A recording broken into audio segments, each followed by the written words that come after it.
Well, to quote the Baseball Hall of Famer and former Yankee great Yogi Berra, it's deja vu all over again for the Commanders. Another great start to one of the best teams against one of the best teams in the NFL, only to see it fall to pieces.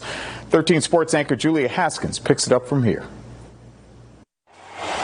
NFC East foes, the Washington Commanders and the Philadelphia Eagles meeting for the second time this season.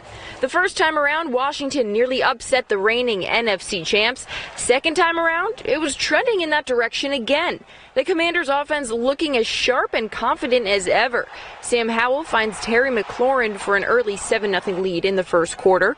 Then in the second, Jahan Dodson, who hadn't scored since that Week 4 matchup with Philly, adds some insurance for a 14-3 advantage. But of course, when you're Philly and you've got a weapon like A.J. Brown making plays like this, you're not backing down easy.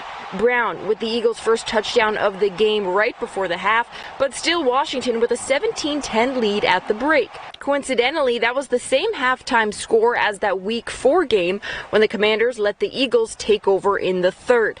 Unfortunately, that part of the script remained the same. The Eagles tied it up at 17 in the third off another Brown score. With it, he became the first player in NFL history with 125-plus yards receiving in 6 consecutive games. Despite an immediate response from the Commanders as Howell finds Virginia Tech alum Logan Thomas for the go-ahead score in the fourth, the Eagles counter with 3 touchdowns to put the game out of reach, winning 38-31, improving to 7-1.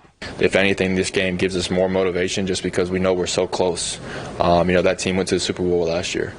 We've been in 2 games where we felt like we should have won the game. If you can do that for 4 quarters with an elite team in the NFL, you should be able to do it anytime you want. I think he's just still putting 4 quarters together, and I think that starts with, like I said, guys making the plays for 4 quarters. There were definitely improvements, but as a defense, we gave up 38 points. Not good enough to win. Tonight's game marked Washington's 5th loss in 6 games as they now turn their attention to the Patriots, who they face next week.